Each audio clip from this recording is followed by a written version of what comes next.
Alors, moi, je voudrais quand même repréciser une chose par rapport au dossier du tir de Villers. L'objectif du groupe MR n'a jamais été, comme celui du groupe Changeons Ensemble, n'a jamais été de faire en sorte que le charroi de transit, donc les 40 tonnes, repassent par Bilstein. On a toujours, c'est ce que je viens de dire. C'est comme le groupe Changeons Ensemble.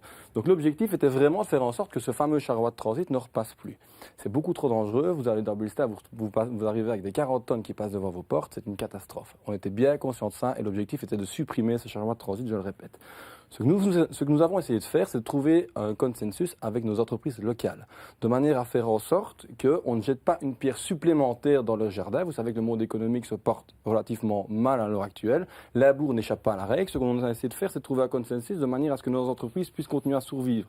On a D'ailleurs, depuis lors, on a un de nos gros employeurs qui va délocaliser partiellement. On a une carrière qui a fermé, qui de toute manière aurait probablement quand même fermé, mais qui a fermé. On a une carrière qui est dans un triste état et on a des sociétés qui sont à la peine.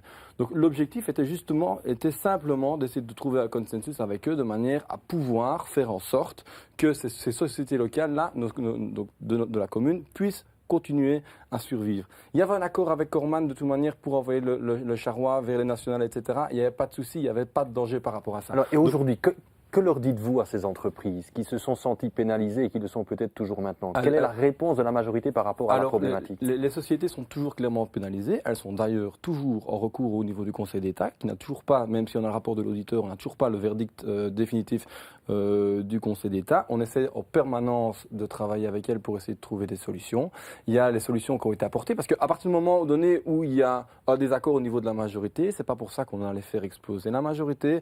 On s'est remis autour d'une table avec Valérie pour essayer de trouver des solutions. On essaie de dégager la solution de la 37 terre. On essaie on va retravailler ici, évidemment, Valérie l'a annoncé, avec la possibilité de remettre Bilstein en circulation locale plus de 7 tonnes et demie, c'est-à-dire que le petit indépendant qui va livrer du foin, qui est de Dolin, qui va livrer du foin dans une ferme à Bilstein, ne doivent plus passer par Eupen, prendre l'autoroute, elle saute Bilstein, elle saute. Enfin, vous imaginez la rentabilité sur la paye. C'était notre proposition. Tout à fait. Et donc l'objectif, elle a quand même été améliorée par rapport à ce qui a été proposé de manière à prendre tous les paramètres en compte ici dans ce qu'on va amener, mais ça va impliquer le fait qu'on doit d'abord restaurer le tir de Villers auparavant. Mais donc l'objectif est toujours là, de trouver une solution avec les entreprises. C'est certain que depuis le départ, dans ce dossier-là, il n'y a pas quelqu'un qui allait avoir gain de cause à 100% ou l'autre personne gain de cause à 0%. L'objectif a été de trouver un consensus. On n'a pas réussi à s'entendre au niveau de la majorité, c'est vrai, on ne va pas le cacher, ça a fait suffisamment débat comme cela. Mais donc à partir du moment donné où il y a eu un vote démocratique, où clairement il y a une proposition qui est passée et pas l'autre, c'est très bien, mais après on continue à travailler, on continue à avancer ensemble. Oui.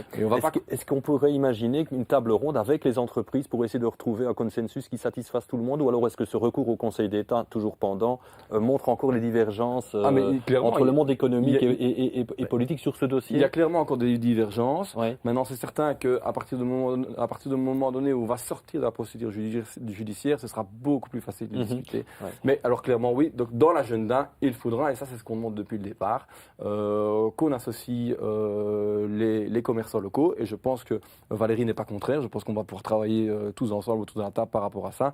Donc, voilà. Juste préciser quand même que la décision qui a été prise initialement au collège était une ordonnance test. Donc l'accord qui avait été pris au niveau PSMR par rapport à cet accord collège, c'est de tester la situation. On en a fait évidemment un bilan différent, que ce soit au niveau du PS ou que ce soit au niveau du MR. Après, je dis, voilà, on ne s'est pas arrêté là, on s'est mis autour de la table, l'objectif est de travailler. Donc